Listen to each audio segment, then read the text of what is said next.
Yeah. Oh, free will exists, but it's part of the overall game. It's part of the overall play. The reason why we are here, and this is everything from humans to the cells within our body, the atoms within our body, everything within our existence is always this to thating. This to that, this to that, this to thatting. So forces are always touching, cells are always touching, air molecules are always touching our body. In the connectedness of all things, everything that is in our existence is always touching, hugging, loving, scraping, rubbing, kind of different kinds of tension factors, all the way from peace to high tension planets exploding and things like that. Don't waste time. Time exists. Don't let it stress you out. But time is the order and sequence of stuff that happens and the velocity at which it happens. So watch the order and sequence of events in your life, because that's time moving, and don't waste time, but utilize your time in the most rich way possible. My guest today is Addison Ames. Addison is an internationally respected thought leader, awakened life guide, and conscious empowerment coach who blends intuitive, aware insight with practical, real-world solutions. He shares deep knowledge and wisdom that helps people through life's changes, challenges, and opportunities. Addison helps people improve life and understand themselves and the world around them in valuable ways. He also helps forward-thinking businesses and business leaders succeed by embracing innovative, mindful, and enlightened ideas. Addison understands the movement of life and applies this knowledge in all of his work. His approach is rooted in empowerment, encouragement, and motivation, and can be highly beneficial at any stage of personal growth or spiritual development, from self-help and healing to overcoming advanced and complex life situations. His curiosity is vast, his heart is huge, and the only thing bigger than his smile is his desire to help you transform yourself and your life into what you truly want it to be. So get ready for Addison Ames right here on Soulgasm with Polo Tate. Addison Ames, welcome to Soulgasm. I am so happy to have you. Well, Polo Tate, thank you so much for having me on. You know, I love you. I'm one of your biggest fans, and I really appreciate you. Thank you. And the feeling is utterly mutual. I cannot wait to have this conversation because, as you well know, Soulgasm is about how to live an all-in, all-win life and to really get the most out of life, to feel more and do more and have more and be more the full expression of your true self. And you exemplify that beautifully, not only personally, but also in your work as an internationally respected thought leader and awakened life guide and conscious empowerment coach. I cannot wait to get into this conversation, Addie. Well, thank you. And, you know, I love the tagline for your show. What is it? The all in? Say it for me one more time. How to live an all-in, all-win life. I really love that. And, you know, our work really matches up very well, because a key focus of all my work and even the way that I live my life is really valuing every single moment and not letting a minute pass by without extracting the full value. We're really here in these bodies for a very short period of time. When you think about it, the average age in America, let's say, is around 77 years old in terms of lifespan. That's not a long time. Some people are living longer, and overall that age expectancy is getting higher and higher. I think it's going to continue to grow, but it's somewhere around 77, 78 years. And that really flies by. So I love your tagline. I love what you're doing with Soulgasm. And, you know, you and I both have a lot of energy and really love life. So I'm happy to be here chatting with you, and always love our conversations. I always love our conversations too. And I did not realize the average lifespan was about 77 years right now. Yeah. So let's get to it. No, I'm just kidding. But also, let's get to it. It's Let's live. exactly. And when, when would now be the best time to really start living a fuller Mhm. life, and a life that we feel fulfilled by, a life that we enjoy, we're eager to wake up every morning. We're eager to dive into those present moments. We get lost, time and space. We get lost in absorption of focus, and time and space disappears. And that brings us to the premise of this show. And the first question that I always ask you, and I cannot wait to ask you this, Addie. Yes. What is your passion? What really lights you up? Well, what really lights me up is seeing people transcend their limitations and go beyond. And so, even before I started doing this kind of work, before I started being all the things that you said that I do now, I worked in the business world. I was a business strategist and lived and worked in New York City, San Francisco, Silicon Valley, some key European media markets like Paris, and Munich, Germany, and Frankfurt. So I've worked around in the business world, and but I've always really loved people and always really loved encouraging people and kind of helping them see the best of things, helping people to achieve what they want to achieve, helping people to be in collaboration and partnership, and helping people to kind of grow and move beyond. I've always been a very positive person, kind of a very connected person in the way that I am and the way that I work. So I would say the thing that really lights me up, really turns me on, is seeing people, whether or not it's, I'm involved with that life story that they're working on, but seeing people really achieve, meet their goals and expectations or exceed them and really grow. And so, I pull that into my work now. When I work with people, no matter what it is, I'm always helping them to do those kinds of things. But it's really been a part of my life story since I was a kid. I've always loved those kinds of things. And, watched like the Olympics. I love the Olympics, which is, on the world stage, as we speak. And it's wonderful to see athletes. I know you're an athlete, Polo, and a very good one, I think. Athletes really push themselves and really achieve incredible things, break records. And so I just love that kind of stuff. It really lights me up. And it's a key part of what I do and the way I live. Ooh, I love that. And I love you saying the Olympics as sort of a surprising source of inspiration for you. I want to Oh, get a little bit more into those sort of kernels of inspiration and things that really stoke the embers of your inner light. mhm. Just out of curiosity, what did you play when you were a child? Like what made you get lost in your imagination? What games or creativity did you pursue when you were little? Well, when I was little, I was a very academic and creative kind of kid, very explorative. I loved reading, so I read a lot of the C.S. Lewis works, and J.R.R. Tolkien, and a lot of those kinds of things. I read encyclopedias and dictionaries. Those really turned me on when I was a kid, and I began studying music when I was very young. Officially began to take piano lessons at age 5, but really started to read music before then. And so music is a big part of my life. Also art. Art was always an excitement for me.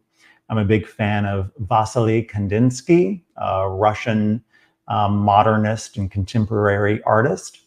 And so I was academic and creative.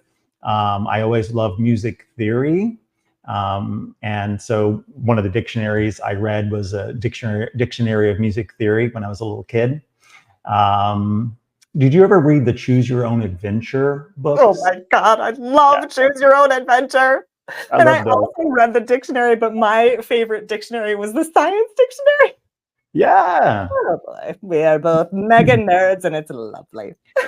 Yeah, I was kind of a nerd. I love Okay. sports too, and grew up taking tennis lessons. So I played tennis and racquetball Played baseball. I love baseball. It's one of my favorite sports. I watch it today. I've got my New York Yankees hat right over there. And when I lived in San Francisco, I lived a block away from Giants Stadium. So I would go and watch Giants games all the time. But yeah, so kind of nerdish, but still kind of, you know, liked sports, liked all kinds of different things, but always an academic. I love this. And I love when I know music just from knowing you and having worked with you for a really long time now, actually. I love this. Mhm. I know how much music is a part of your life. And I would love to know, first of all, when you say you were Mhm. always really connected, what does that mean to you? What does that look like? Especially given what you just sort of alluded to in your superhero origin story. What did being connected, how did that manifest for you? Well, in the way that I see our existence is everything is connected through relationship devices. Mm, So, and I mean everything, even the things that we think aren't connected, there's always some sort of connectivity that's going on. And so I think I really understood this intuitively very early on in my life. And I just kind of could feel the connectedness of all things. And I think that when we realize that, when we awaken to that, when we really know that deep down inside, we love each other a lot more. We care about each other a lot more. Because if you realize that there is impact in the way that we interact with the world, that there is always some sort of reflexive action or repetitive action that happens, kind of sending waves throughout out of existence based upon what we do. I think it changes the way that we behave.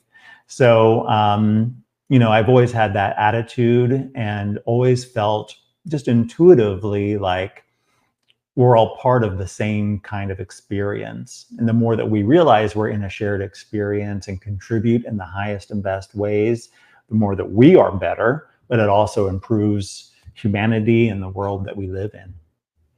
I love that perspective, and especially you as a little one, and I think probably our little ones are much more connected Oh, to all that is and to that fabric of all humanity, of which you were just speaking.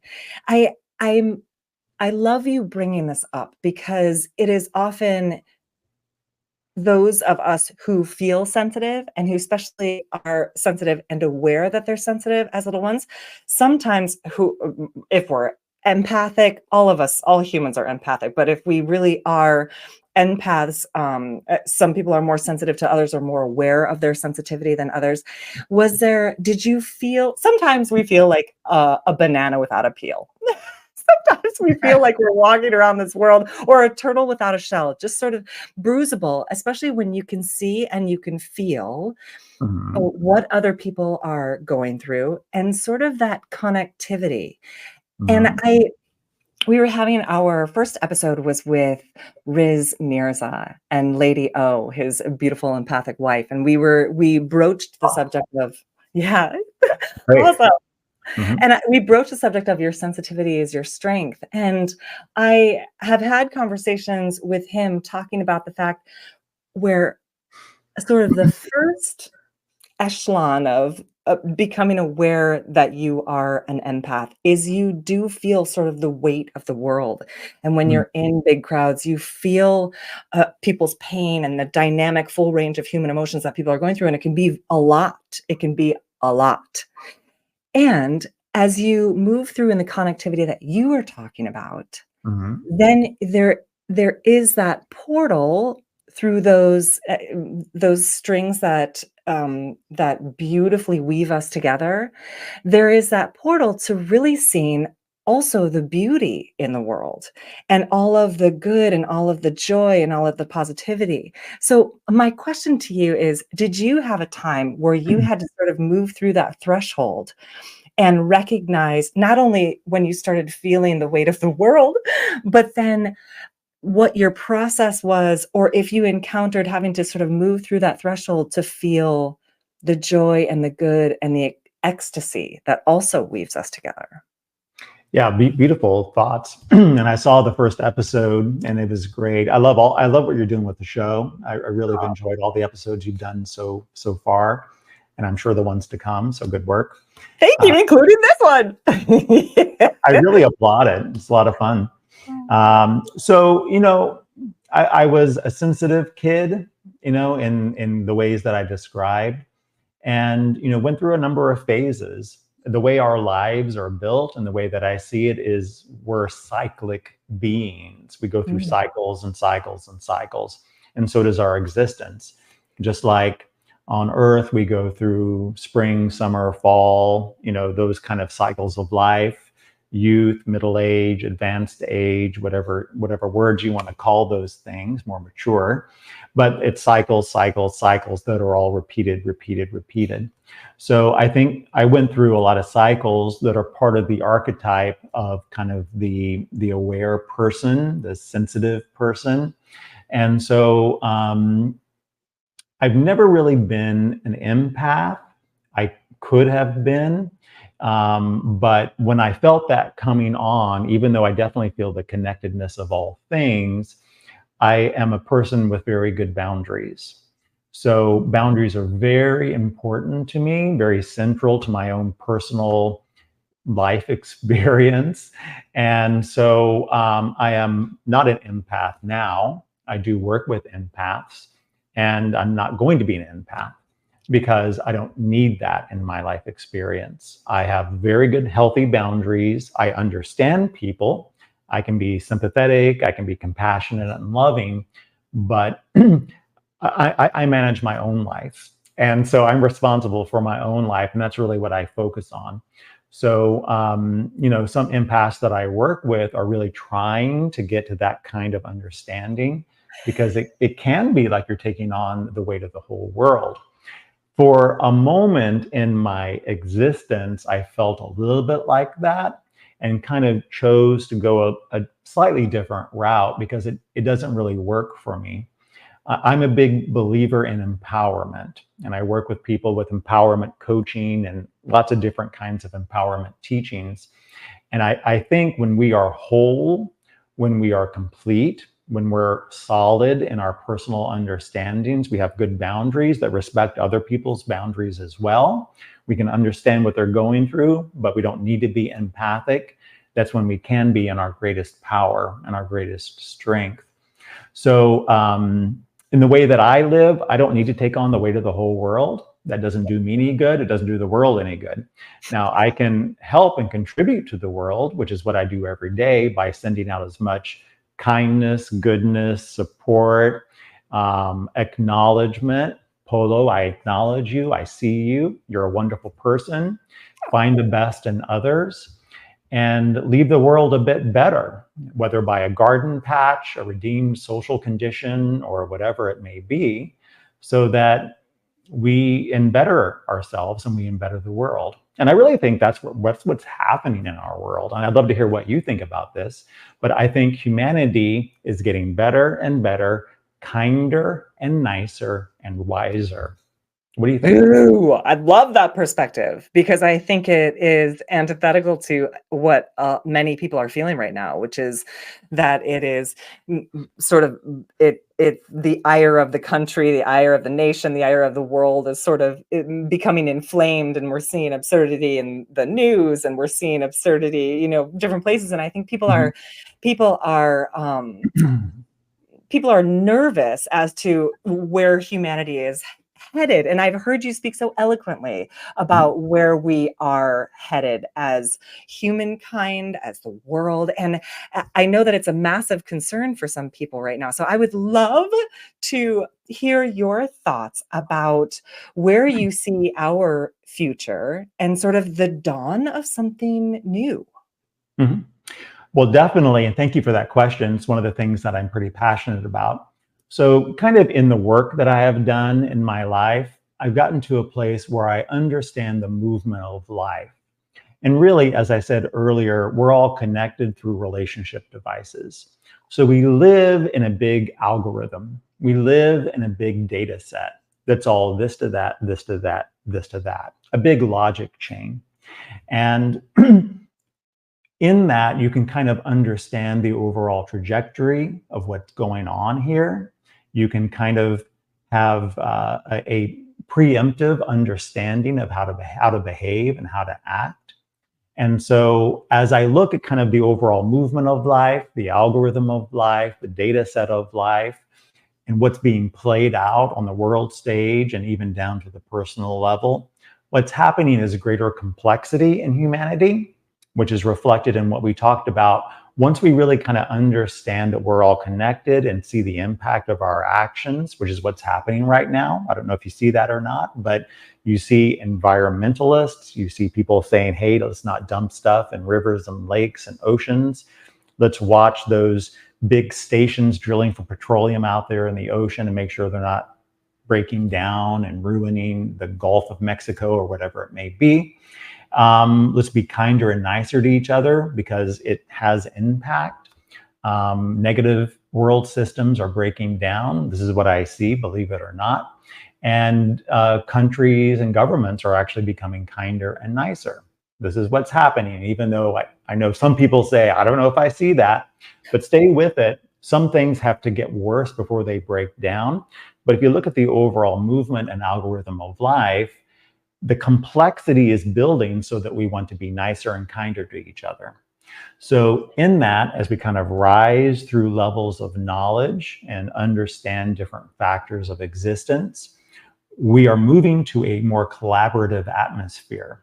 We got to work together. Let's build alliances and compacts so that we achieve peace, real peace, long-lasting peace. And even though there are some things happening, which I acknowledge happening right now on the world stage, where people go, I don't know if I believe what you're saying, stick with it and watch. It is going to get better. The overall movement of life is kinder and wiser, and humanity is getting brighter because the complexity teaches us we understand more. And with that understanding, we have got to be nicer to each other. I so adore and appreciate that perspective. And knowing you intimately, as I do, as a dear friend, I totally have glimpsed your incredible intuition and your relationship with your own spirit guides and a broader consciousness of which you speak to be able to have that broader perspective. Whether you want to call it a broader perspective or whether you want to call it going deep inside to find, through the portal of our heart, the place at which we're all one, to really feel that connectedness, to be able to tap into everything, what you're talking about in terms of the algorithm of life. And I love that analogy and sort of that, I love the image that conjures because it mirrors nature, right? It mirrors that evolution. Everything is always in motion. Energy is always in motion. Such is life. And as you're talking about consciousness rising, then we cannot help but migrate towards the well-being that is keeping us in orbit. Right. Right. Well said, Polo. Well, very well said. You're right on there. And I love this perspective because people would want to know, where are you getting this information when some of us feel like we're boots on the ground, sort of ducking and weaving from the heaviness of life.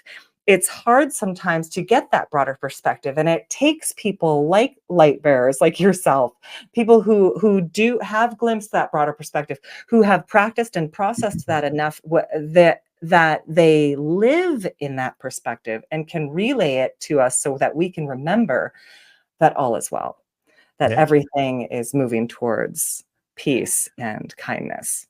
Yeah.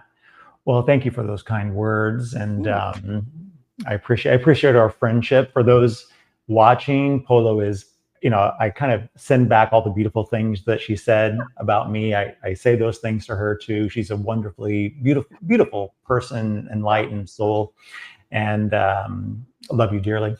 I love you. Well, it's kind of like if you're in an airplane and you're up kind of around the clouds and you can kind of see everything down below. You can see how things are all connected, how all the cars move on the highways, the trains move, where all the houses are. I adopt a broad-minded and kind of a high viewpoint that allows me to be able to see that. I used to work with spirit guides very closely, and I've kind of graduated or got a promotion, if you want to call it that. And so now I don't work with any guides now. I just have kind of my own, as you said, internal guidance that allow me to see those things. And really a big part of it is just understanding the reason why we're here. Why do you think we're all here, Polo? What's the reason for existence? My own personal belief is that we're spiritual beings having a spiritual experience of physicality, and in this human realm, among many other multidimensional realms, but specifically this iteration is to really see ourselves and all that is from a different perspective, right? The playing with the singularity as well as the all oneness, and to connect and to have fun and to create. Yeah. So I'll drill it down for you or boil it down to you to one word. I want to see what you think. The reason for existence is relate. I love that. And I believe I understand what you mean by that. And I would love for you to break it down for us a little bit more in terms of what that means to you. Because it's my own personal belief, and I this is in the book that I just wrote, that the birth of this podcast was to figure out if there was anything missing from this book. And I'm sure it is vast. But to talk with people like you, thought leaders like you, to really glean any of these golden nuggets about why we're here, about Mhm. the fact that we are already all in this existence. So how do we make the most of it? You know? Yeah. And it's my own personal belief that relationship is everything. Relationship is everything in this world. And the primary relationship being between us and our inner self, our higher self, whatever you want to, what our broader perspective, whatever you would like to say, to use a beautiful Abraham Hicks term, the primary relationship between us and our human self, our divine self, however you want to say it, and then how that reflects in every single relationship with any noun around us, person, place, or thing. So I Yeah. would love to hear what you mean by relate. Sure. And congratulations on finishing your latest book, by the way. Thank you, and right back at you, Shirley G. We'll talk about it very soon. Okay, great. So, and I encourage you to think about this and try it out in your own life, Polo, and everyone watching this, is really in the way that I see things, the reason why we are here, and this is everything from humans to the cells within our body, the atoms within our body, rocks, trees, hills, birds, spiders, squirrels, planets, air, the vacuum of space, universes, everything within our existence is always this to thating, this to that, this to that, this to thatting. Because kind of the reason why this kind of like the way that I see it, a no thing that does everything that is our existence, did it is to see what relate looks like in different ways. So forces are always touching, cells are always touching, air molecules are always touching our body. In the connectedness of all things, everything that is in our existence is always touching, hugging, loving, scraping, rubbing, the kind of different kinds of tension factors, all the way from peace to high tension, planets exploding and things like that. And all of those are different kinds of relationship devices that demonstrate different ways to relate. So our existence is one big relationship machine that's always relating. And that is really the reason why we are here, is to act out, show out, and demonstrate what relationships or relate looks like. So really the amazing gift of this understanding, and I encourage all of you out there watching this, play with the idea, is always watch every relationship that you have. And this is everything from how your cells relate, how your mitochondria relate to the rest of your cells, making sure that you're giving your body the right nutrition. Polo, I know you care a lot about nutrition and eating well. So making sure everything within your body is relating in a harmonious way, to relating with friends and family and people that you may work with, and with the world around you. The gift is really relate always in the highest and best ways that you can. Relate caring and intentionally relating with the best quality that you can. Because when one does that, really the world around them changes. It's the reason for existence. It is the this and thatness of all things that really makes us what we are. Everything is always relating. There is nothing in our existence that is not a thing relating with another thing in some way, shape, or form. And when we understand that and care about the relationship of everything, then we change and existence changes for the better. Ooh, I so appreciate you breaking that down in that way. And when you had begun with this to that, immediately that conjured a connotation of sort of comparison, which, it has a connotation all of its own in terms of looking at something, comparing this to that. But what you're talking about is really the essence of connection, right? Yeah. How we are all connected, and those varying levels of tension and relationship, which of course opens it up to infinite possibilities in terms of what that could be. And when you're talking about intention, recognizing and understanding the ancient tenet, as within, so without, right? So of course, when you're asking us to pay attention to the relationship that we have on a cellular level, on a cosmic level, on a physical level, on a geographical level, everything is everything. So we cannot help but see knowledge and gain perspective as to what's going on inside of us with what we see outside of us. Would that be accurate? Well said. Yeah, as within, so without, the way that I see that is really we all have our own perspective on things. And that's one of the most beautiful things about the human experience is we each have our own worlds, really. You see things, you have your world, I see things, and I have my world. And that's our withinness. And as we have our withinness, we understand our withoutness. And so it's a wonderful tenet. I'm glad you brought it up. I've loved that one for a long time. It's such a beautiful reminder, just like what you beautifully articulated just now. It's a beautiful reminder that we're creators, right?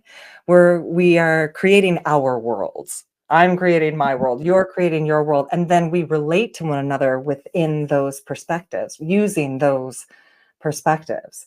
So what a beautiful reminder of the connectivity. And I love that you're talking about the complexities of this world and sort of what we're seeing on the world stage. And yet the way that you boil it down is just reminding us that it is whatever complexities we see, the solution and the antidote is so simple. You're talking about kindness. You're talking about paying attention to how we relate to others, how we relate to ourselves, and how we relate to those around us. I mean, good grief. That could not be more simple. Not always easy, but always simple. Well, I mean, the whole movement of mindfulness, which is, it's become a pretty broad-based teaching. I think a lot of people, I'm sure your audience is familiar with mindfulness, is a big deal. If they're not now, they will be. Yeah. And that's kind of being aware, kind of awake with open eyes, and being intentional about what you're doing in every situation, how you pronounce words, what you say to people, when you smile, when you hug, whatever. Reading the dictionary always helps with that. Just saying. Anyway, exactly. Nerd out with us. Exactly. And really, and I encourage people to take a look at the way business is behaving. So I work with what I call forward-thinking businesses and business leaders to help them adopt enlightened, awakened, and mindful ways of doing business. And these are big businesses. international businesses that are awakening and saying, hey, we need to be more forward thinking. We need to be more mindful about how we operate, the governances that we have, how we treat our people, how we treat the earth, and how we treat the environment, and how we engage with all our shareholders and stakeholders, being very honest and transparent. Transparency is really key. And so as people become more aware, so does business, because business is made up of people, and that's just what's happening. So business is going through what I see as a massive forward-thinking, aware awakening right now. And it's very exciting to see. So you see mindfulness happening everywhere, from kids in elementary school who may have yoga and meditation time, all the way up to businesses who may have yoga and meditation time, and all these kinds of things. And so, this is happening, people. I encourage you, if you're watching the news or you see things that are happening, you need to get down and kind of stuck in the minutia of, oh my gosh, what is going on here? Try to rise above it, honestly, because when you have your head down in some stuff that may be not so beautiful, it's hard to really see the big picture of things. So the big picture is things are getting better. If you look at humanity as a trend line or trajectory, it's going up, up, up, up, up. Part of the overall movement of mankind is bad to good. Has humanity always been good, Polo?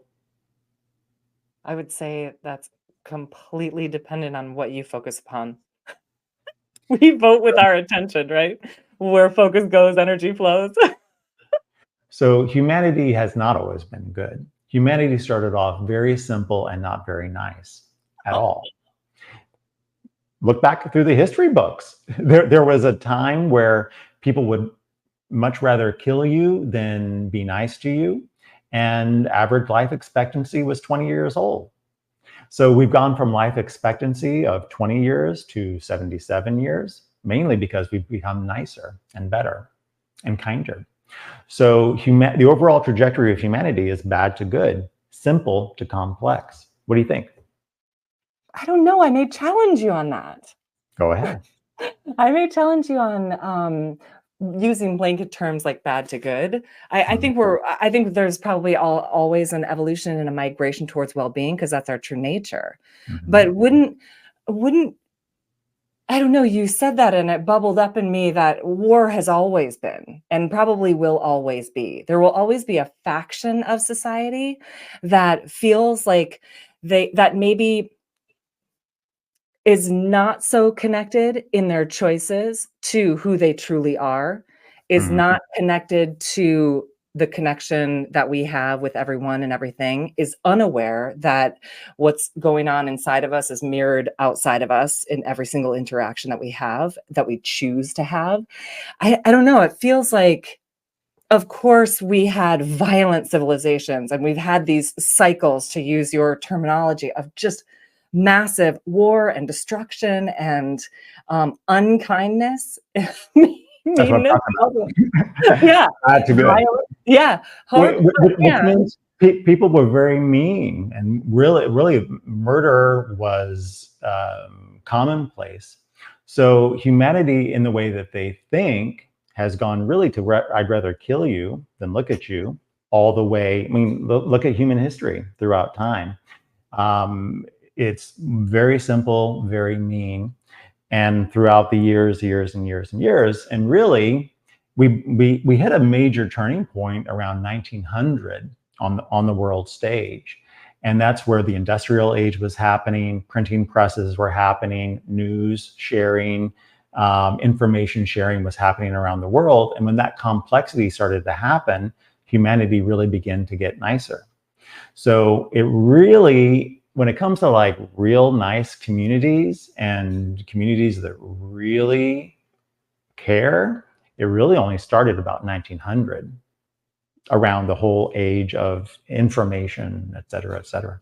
What about all the beautiful tribal cultures that required people to work together and required to have a village essentially organize themselves to a communal living in order to not only survive but to raise children, to have an I would argue that that has sort of always been, maybe the numbers and the trends have ebbed and flowed in a trajectory that seems, you know, to be getting less violent, less Game of Thronesy, we'll say, to use a technical term. But don't you think survival wouldn't have been the case it if tribes hadn't banded together, if communities hadn't banded together? And I feel like that's where we're headed more and more when you say sort of communal living and that supportive aspect Mhm. to to living, as Mhm. opposed to individuals taking, you know, matters or violence or just um, aggression into their own hands. Yeah.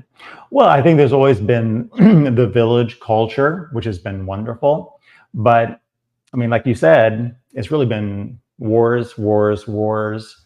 It took a village to hold the village together, but there were Yeah. still wars between groups and all these kinds of things. That's just been the history of humanity. So there has been kindness within communities. That's how you have a community.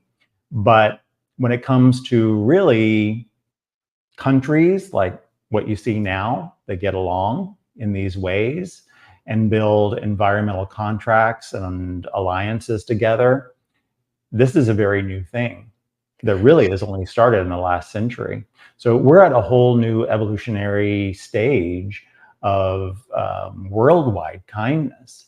So we didn't have that back then. You know, countries warred. That's how America got started, by getting out of Britain and fighting with Britain to, you know, have independence. If it wasn't for France creating an agreement with America, America would not be today.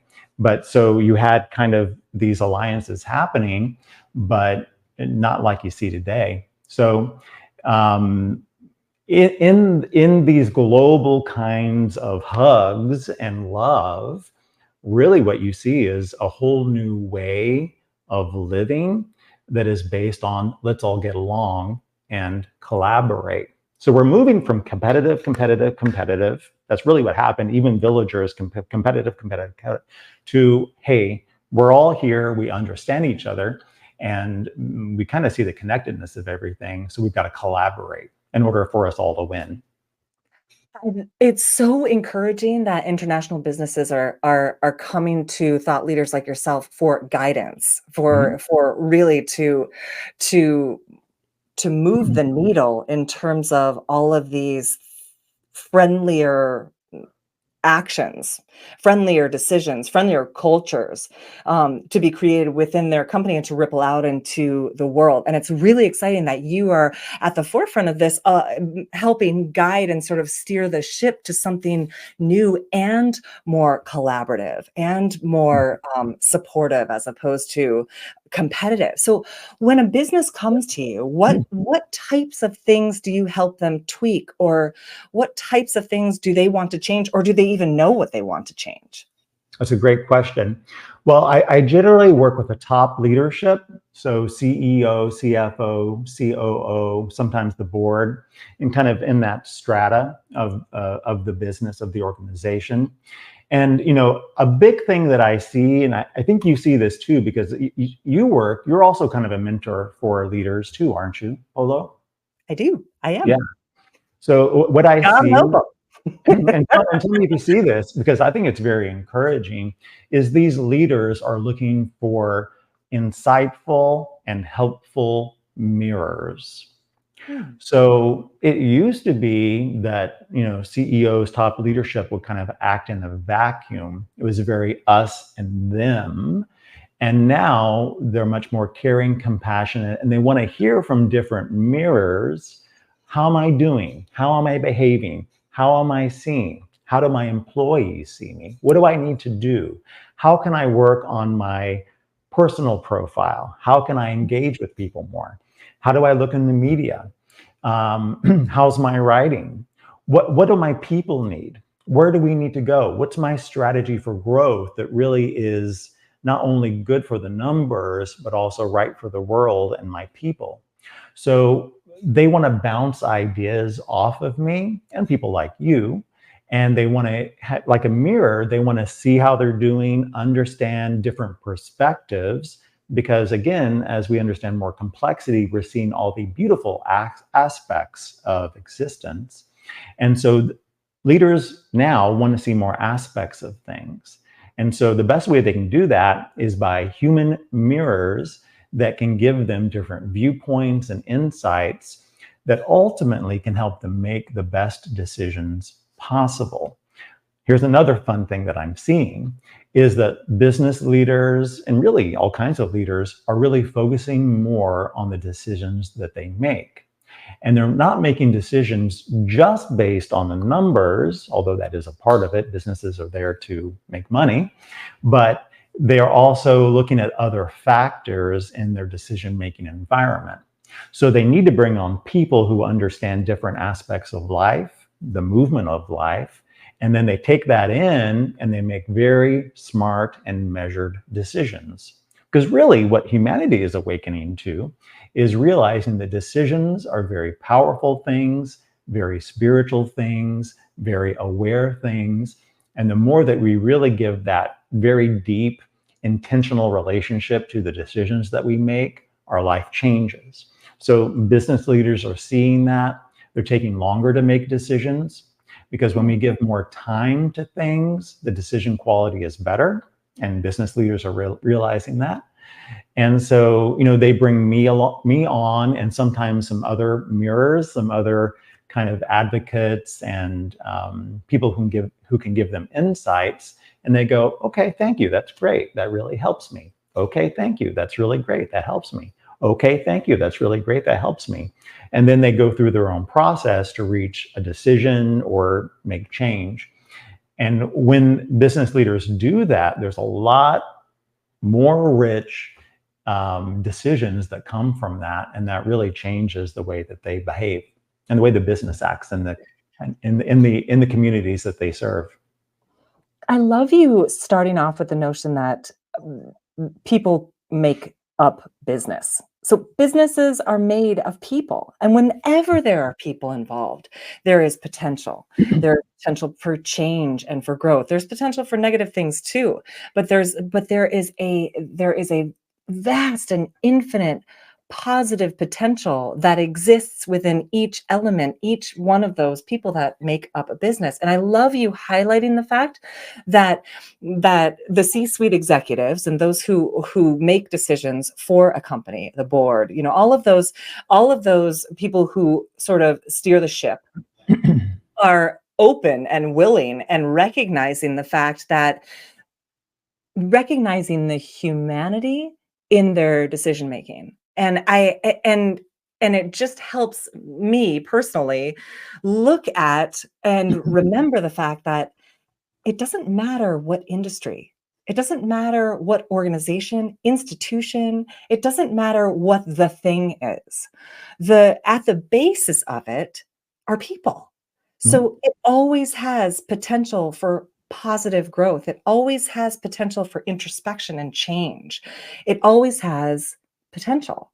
And what you're talking about in terms of being that mirror is allowing them to see themselves from a different perspective and to make changes based on what they like and what they don't like seeing, right? Definitely. So, yeah, my question to you is, what role does intuition play in that business world that you have been at the forefront of sort of bringing into change? Well, what I call it is I blend my know, K-N-O-W, or my knowing, and I blend it with my business acumen.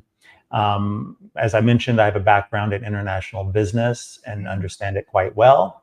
So it's kind of like real world knowledge blended with my know or my knowing abilities, and kind of like understanding the algorithm of life, which includes people. So I understand people very well. I'm a people person, an expert in people. And so as I meld those together, I can see what you're doing in the business world. I can see how your business is managed, and I can see how your people are, and I can kind of look at the organization and just know what's going on. And so I meld those two together and then provide perspectives, ideas, and strategies. And they're all kind of ideas for consideration. It's up to, the client, up to the business, what they do, but generally they're pretty well received. And, I love what you said about the people part of the business. Looking back 100 or 150 years, the CEOs, the presidents of companies really just said, get them to do that. Why aren't they doing that? What's the problem? Get them to do that. And that's changed.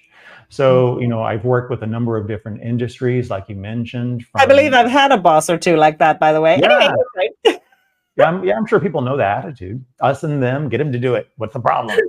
But really, that's changing to be, believe it or not, much more sensitive. So I've worked in a number of industries, even aerospace and defense, with the world's second largest aerospace company, Airbus, out of Europe, out of Toulouse, France, and Paris, France, and Munich, Germany at that time as well. And you would think a company like that would not be too sensitive to their employees, but they were, and they still are. It's a wonderful company. They have what they call centers of excellence. I love that name. And that's where they bring people that are like-minded and like-talented together and have them collaborate in a very supportive team-building atmosphere and see what they come up with. And, if that's happening in the world's second largest aerospace company, then I think that says a lot. And I've worked in real estate and hospitality and tourism and automotive industry, a lot of other industries. And I see it really around the world and across industries. So, I encourage people, love business, support business, give feedback to businesses.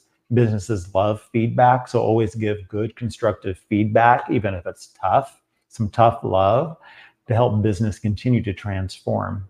And I think it will really help. I love that. And whenever you're talking about the movement of the world and the movement of people, it always harkens back to your music background. So my question to you is, what is the intersection point between your love of music, your study of music, your incredible proficiency at music, and what you're doing and the work that you're doing now? And even if it's, I know that you are in the process of releasing or getting about to launch your first book in your trilogy, and you have the 3 books in the trilogy. We'll have your website in the show notes, and so people can check them out in depthly for themselves. But even when you speak about frequency, and you talk about music, and you talk about vibe and vibration, what is the intersection point between all of that and what you're doing now for work in terms of, I would say it's a form of healing and also guidance and empowerment and all of those, and thought leadership and ideation and all of those beautiful things that you incorporate as modalities into what you do. What is the relationship and the intersection point between music, art, and all of those passions that you have, and how you implement them for your work? Well, music is very central to me, as I've mentioned, and I grew up really studying Johann Sebastian Bach. The Baroque era is one of my favorite eras of music, which was 1600 to 1750. 1750 is when it officially ended, which was the death of J.S. Bach, because he was such a pivotal kind of really creator of that period, which was really built on counterpoint and multiple voices. Before that, you had early music or Renaissance music, which was fewer voices, and even going back to earlier music, which was just one voice, one note, and that was it. But then you begin to get more complex and stack and stack and stack and stack and stack throughout the history of music. And so, I love... Not unlike civilization, by the way. Anyway, keep going. Exactly. Everything stacks is a term that I use many times. As we look at the overall movement of things stack, stack, stack.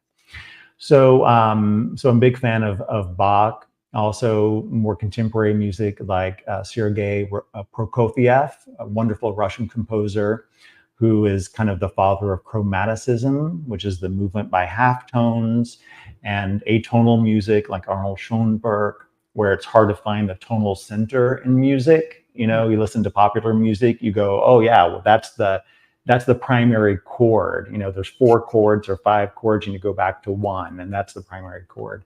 In some more some more modern atonal music, you can't find the tonal center. So it's I know some people like that. Yes. Anyway. Very funny. I like that. Where's your tonal center? I can't find it. Yeah, I seriously can't find it. I'm gonna need to turn the station. I'm sorry. But you know, and I'm a pianist primarily. I play a number of instruments, but I'm a classically trained pianist, and also a music theorist. So when you look at music, each note that you hear, like which is a frequency. Frequency is a measure in hertz of tone, which is the spin. So hertz is the measurement of the spin of a tone, very simply put. So like 432 is an A on a piano, kind of in the middle, but upper part of the piano. 432, many people see as a heart tone or a very beautiful love tone. It's an A. Whenever you look at symbols, or whenever you look at, you'll see 432 as there's always an option for that heart chakra tone, I think. Yeah, heart chakra. So it's an A on the piano. That's what 432 is. That may not be the right tone, but it's something like that. So every note that you hear is a relationship device. So if you break down a note on the piano, it is math, which is seen as a this to that. So music is a wonderful depiction of how everything in our world is always this to that. Everything. So every note is a ratio of this to that. And that ratio, that relationship, is what creates the A, the 432. So the basis of everything is our ratios, if you want to put it that way. A ratio is this to that. So everything in our existence can be boiled down to a this to that or a multiple this to that's. They stack. So every note on the piano, every frequency, everything is built on and doesn't exist without a ratio of this to that. And that ratio is what creates the music. It is the clash or the tension or the bang of the ratio that creates And so I love that. And I love that music is a wonderful and beautiful depiction of life. I love this. And thank you for nerding out over this with us. Yeah. And from a literal standpoint, how would you explain music that resonates with us literally, and then we'll speak metaphorically or figuratively, but how would you explain music that really resonates with us and music that does not at all resonate with us in terms of preference? Why do we prefer some tones and why do we not prefer others, or downright hate others? Okay, but anyway. Because that's, pardon me, because that's the way we're built. So in understanding the movement of life or the algorithm of life, it's all planned out. Everything is planned out. Our conversation is planned out. It's thought out. It's schemed out. It's schemed out. It's strategized out. Everything in our existence is pre-planned and we all act it out. So even now as we're talking, we're thinking, we're choosing, all choices are all pre-planned and we act it out. Is that, and free will is real, but it's all part of the act out of the pre-plan. So you hit the nail right on the head, because I know people are immediately going to ask, what about free will? Yeah, free will exists, but it's part of the overall game. It's part of the overall play. So our consciousness which would you say our consciousness is kind of like us? It's the thing that does us? What would you say our Absolutely. consciousness is? I Yeah. would say consciousness whispers through us. Consciousness creates through us. Yeah. So our consciousness knows what's going on and knows what the game plan is and acts out everything in perfect design. Our entire existence from start to finish is all designed. It's all pre-planned and modeled out. So if you wanted to, you could look at our entire existence and make it into a model and set it on your desk, and you could look at it and go, look, well, there's everything. Like a teeny tiny creepy diorama. Yeah, exactly like a diorama. Well said. And there are other things out there, and there are no things that are out there. In fact, really beyond our existence, it is no thing, it is nothing, but there are other no things out there that kind of do a thing kind of thing. But fun, isn't it? But our existence is all thing, even the things that some people may say, well, that's not really a thing. It's all a thing because it's within our existence, and our existence is all thing.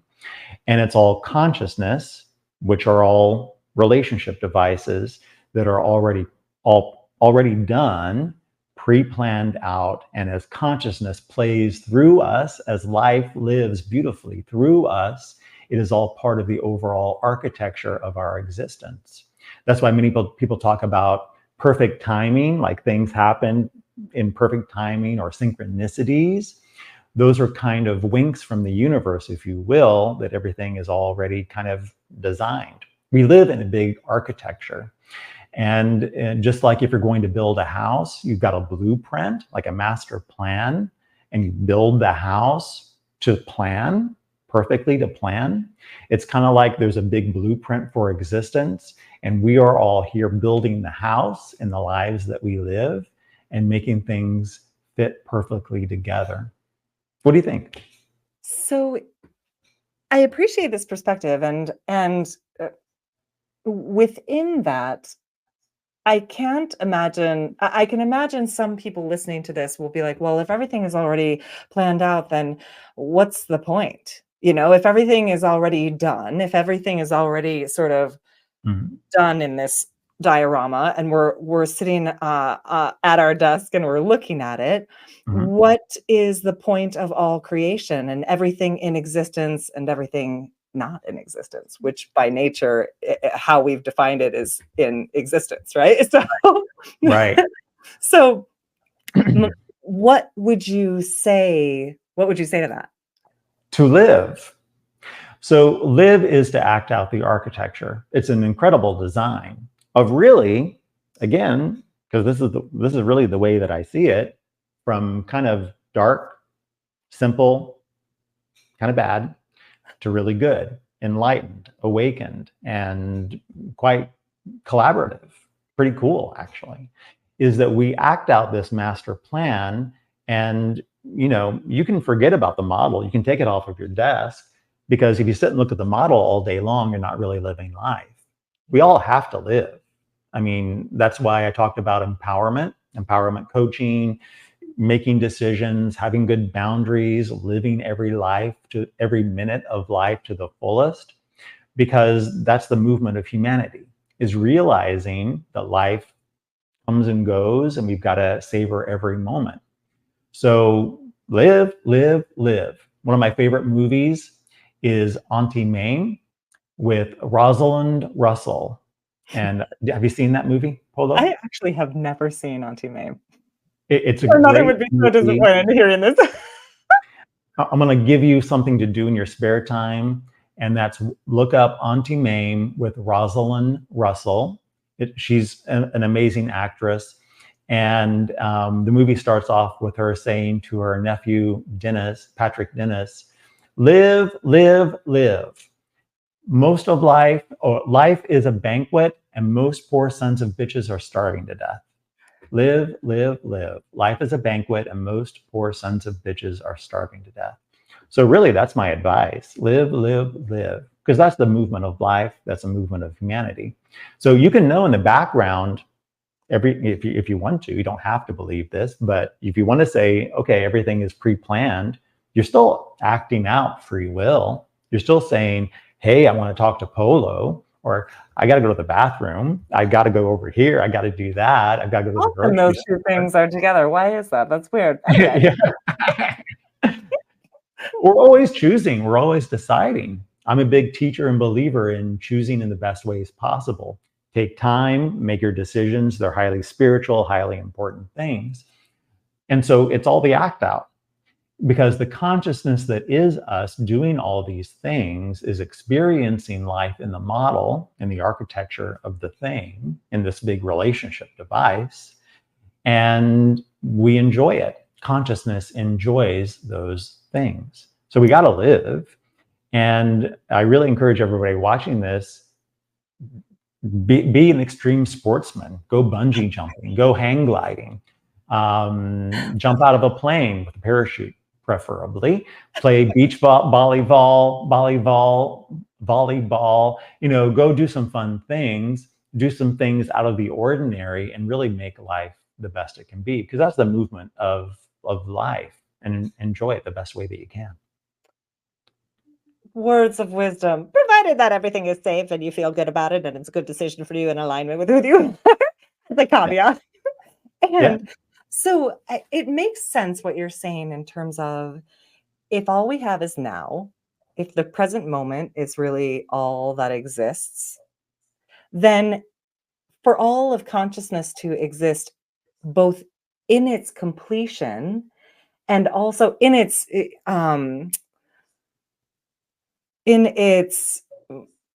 sort of destined way that you were speaking about, everything's already done, everything, and we're just acting it out. It makes sense from the perspective that all we have is this present moment. And at the same time, wouldn't it make sense too that if all of consciousness exists in this moment, then it's not only done, but it also is expanding? Would that be true? Yes and no, from my perspective. So time exists. People sometimes say time is an illusion. And really, it's a great teaching. I use it sometimes. I don't usually wear a watch. I kind of live in the now. I like the now teaching a lot. But what time is order and sequence. So time exists, and we are time. You are time. I am time. Your cells are time. The books behind you are time. The computers we talk on are time. Everything is time, which is order and sequence of stuff. Now, we're always kind of in the now, which is the focus of our consciousness on the order and sequence of the thing that currently is. But just like if you ever look at a timeline on a video editing software, which I think a lot of people probably edit videos, at least on their phone, or use Final Cut Pro or something. Do you ever edit video? I'm about to edit this one right now. All right. So when you see kind of the timeline move, you see the whole timeline, but you see that little kind of focus area where it's moving. That's the way existence is. Existence is that one big timeline that holds everything, but the focus of the order and sequence of events is always right here and right now. So the stuff that happened. It all happened for a reason. Everything happens for a reason. And I always say time exists, and use time for your good. It's a wonderful teaching. Don't waste time. Time exists. Don't let it stress you out. But time is the order and sequence of stuff that happens, and the velocity of at which it happens. So the word that I speak is time. It's stuff that happens in order and sequence. And so it's a wonderful teaching that's benefited me a lot and a lot of other people. So watch the order and sequence of events in your life, because that's time moving. And don't waste time, but utilize your time in the most rich way possible. I am so glad we have utilized our time in this way. You are a wealth of information, and truly, I so appreciate all of your perspectives and how they weave together, and the dynamic nature of them too, because it makes us expand, right? Even in just considering life from a different perspective, and considering this earthly realm from a different perspective. And if you're open to, oh, I'm so sorry. Go ahead. No, I thank you. And I was just going to add, one thing that I really encourage all of your viewers to think about is adopt a broad-minded perspective. That's the way humanity is moving. And even if you look back in time to 1950, people were much more closed-minded and like kind of more like this. But even in less than 100 years, we've become much more expansive, as you've said, much more open-minded and broad-minded. But the thing that really, I think, helps change our reality for the better is adopting a broad-minded perspective, which means I appreciate, I see, I acknowledge, okay, I'll think about it, it's there. But you're not saying, no, no, no, I cut you off, no, no, no, but saying, oh, okay, interesting. And you don't have to spend a lot of time on it, but at least you go, maybe I'll think about it, or I acknowledge it, I see it, but I'm broad-minded and I say, okay. because what that allows is allows for more collaboration, more love, more respect across people of all walks and backgrounds and nationalities, dialects, whatever it may be, because you're not shutting people off for being different. You're saying, wow, that stretches my mind a little bit, makes me a little bit more expansive, and I thank you. I appreciate that. So that's really what we need now. We're becoming more of a global neighborhood, which means not just a global economy, although that's happening, but a neighborhood where you say, hey, neighbor in South Africa, hey, neighbor in Beijing, hey, neighbor, wherever it may be, because we realize we're all connected and we're more broad-minded, the more that we can collaborate and appreciate each other. It's a very beautiful thing. It's a beautiful thing. And the world is the size of a garden pea now with all the technology that we have. I love this perspective. And if I may ask, we always end our pardon me, our show with a heart seat round of questions, which is a hot seat for the heart. Before we get to that, I'm curious with what you just said.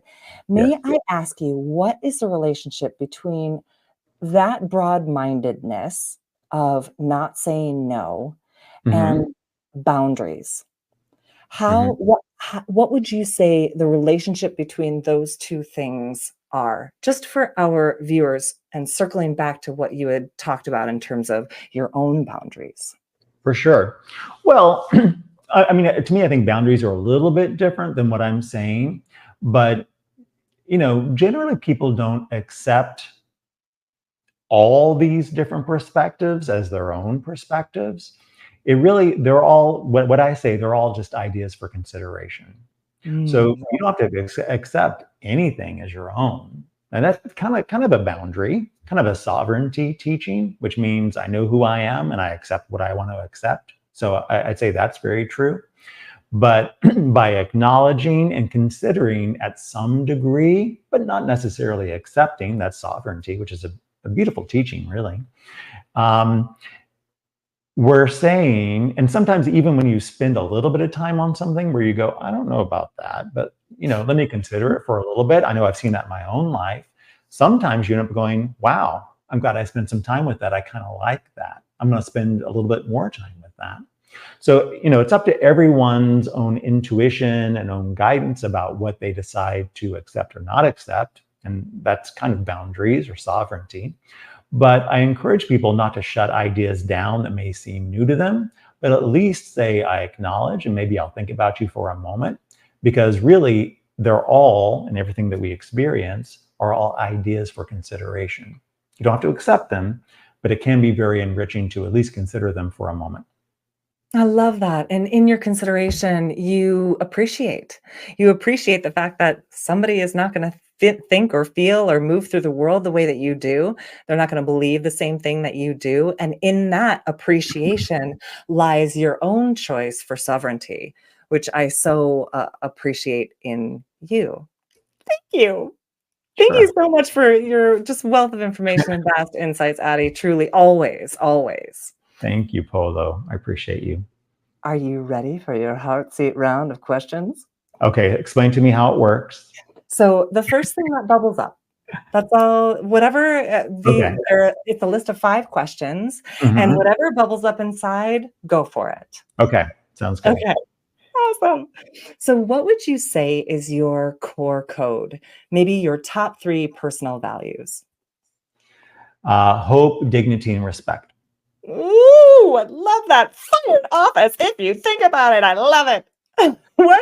What daily routines do you have that are non-negotiable? Gym. Well, I mean, I can make a big list. Gym. I eat raw ginger every morning. A lot of apple cider vinegar, vitamins and supplements, probiotics, coffee. I love my coffee. Um, Amen. and gym. I'd say those are some of the core non-negotiables I have every morning. And I wake up at 4:45 every morning, so I get up, I get moving. That's a non-negotiable for me. Those early hours in the morning are just like the best energy for me. So I get up, get moving. Some mornings I see my trainer, and also I walk a lot. I try to be in movement about 10 miles a day.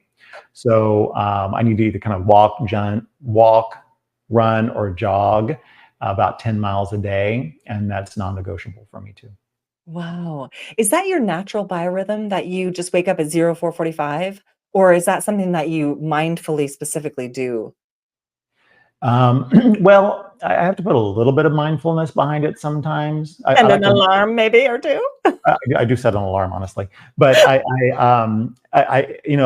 really try to live those values of maximize every day of life. So I try to get, like 5 to 6 hours of sleep. So I try to like create as much time for life to happen every day as possible. But I found through the years that I operate the most optimally. I get the most accomplished. I'm the most focused. I get the kind of the best quality of the stuff that I do from 4:45 to 1. And that's kind of my main block of opportunity to really live. I mean, I keep going and going and going throughout the day, but that 4:45 to 1 p.m., that's my prime block of life every day. Ooh, love that. That's really exciting to know. Yeah. When you feel off kilter, what brings you back to center? Nature, walking, music, um, nature, walking, music, and talking to friends. Oh, love it. So, what do you consider to be your purpose, your life's mission? Generally, I say I'm a nice guy doing nice things. And that's a very simple way to understand who I am and what I do, kind of my mission. I'm a nice guy doing nice things. I can add a lot more detail. That's a really easy way for me to understand myself and kind of like answer those kinds of questions. Um, I'm a nice guy. I've done a lot of personal work, a lot of hard personal work, honestly. I've grown a lot. And then I work with people and help encourage people live life to the best, et cetera, et cetera. So there's, a lot of more configuration under those words, but it's a simple positioning for me. Nice guy doing nice things. I love that, and I so appreciate you bringing up that you have done a lot of personal work, and it has been challenging. Some of it has been very challenging. I appreciate you saying that because in order to get the most out of this life experience, we do have to look at ourselves. We do have to be introspective and really explore. And if we want to take this journey of enlightenment, or however you want to say it, or just progress and growth and expansion, Mhm. then it is not always rainbows and puppies. Some of it is difficult work because we're living in boots on the ground human life. Mhm. So thank you for adding that in there. And I too have seen you, witnessed you just absolutely go deep and really do amazing transformative transcendent work for yourself, and it Thank you. has allowed you to be that and do that for others. Very cool. Very kind of you to say. I appreciate that. That's true. So our final question, what is something that very few people, if anyone, know about you that you would like to share? Wow. I'm pretty transparent. What is something that people do not know about me? I talk about myself so much. Let's see. I mean, I'll share something. All right. So it kind of may seem like a silly thing, but it's the thing that I found in my head. I love lavender linen spray. So when I go to bed at night, one of my favorite things to do all day long is I have this wonderful Whole Foods, I think it's Whole Foods brand 365 organic lavender linen spray. I love lavender. And so I go spray it all over my bed, all over my pillows. And then I jump in bed and I just am surrounded. I put the covers over me and I'm surrounded by this wonderful lavender smell. And it just gives me a lot of pleasure and I really love it. And it's kind of a key part of my going to bed ritual every day. I don't think I've shared that with anyone, but if I had the bottle, I would do a commercial for it, Polo. It smells so good. I can't, every time I spray it, I go, what? Smells so good. I can't get over it. But I don't think I believe you just did a commercial for it and it was wonderful. So go out and buy your bottle today. It's worth it. It's the best lavender I've ever smelled. It's so good. We just did an episode that will drop this Sunday with a comedy duo, friends of mine, and they were talking about Herkel-Jerkeling. Are you aware of what that is? With what? Herkel-Jerkeling. Herkel-Jerkeling. Yeah. Please I'll tell give you a clue. It's what you just described after you spray your bed with lavender. So tune in this Sunday for the answer to what Herkel-Jerkeling is. I'm looking forward to it. Herkel-Jerkeling. Okay. I'll have to practice saying it a little bit more, but I like it. Herkel-Jerkeling. Oh my gosh, Addie, thank you so much for wanting to do this, for offering your big heart and your deep and broad-minded thinking, incredible brain and intuition and guidance to this episode. Is there anything else that you would like to tell our viewers or to leave our viewers with before we sign off for the day? Great question. And really, thank you for having me on. And I appreciate your work. And I look forward to watching more of your Soulgasm shows. Wish you lots of success. And thanks to everybody for watching. Hope you've enjoyed the conversation. I guess the final word that I would leave is a key word for me is empowerment. And I know I've talked about it before, but find your own power. Be in your power, be confident, live a confident, empowered life. And it can be very rewarding. And so I encourage everyone, find that power within, find your own personal power and really live. Don't starve. Don't starve in this life. Most poor sons of bitches are starving to death. But be empowered and live life to the fullest. Thank you for adding to this life's buffet. I really appreciate you and I love you dearly. I love you too. It's so nice to have you on Soulgasm. Thank you. We'll see you next time.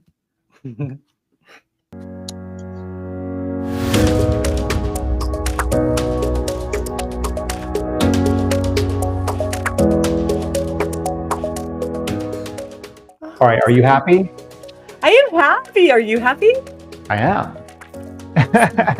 Are there any questions that you have? I want you to feel free. Don't worry about language. You can swear. I mean, this is a very raw and real conversation. Not that you would, but you know what I mean. Just don't. There's nothing that needs to be unsaid or edited or censored in any way. So yeah. Okay. Good.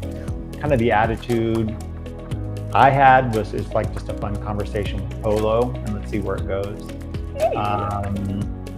So that's good. I was telling a friend of mine that I was doing the show with you, and she's like, "Oh, what's the show called?" And I said, "Soulgasm," and she thought that was awesome. She was like, "Soulgasm?" I was like, "Yeah, Soulgasm." like orgasm, but soulgasm. And she was like, oh, wow, that's really cool. Thank you. People love you. Oh, people love you. Thank you for saying that. Appreciate it. Appreciate it. Do you want to have some fun? Well, let's do this. Let's do Let's it. go.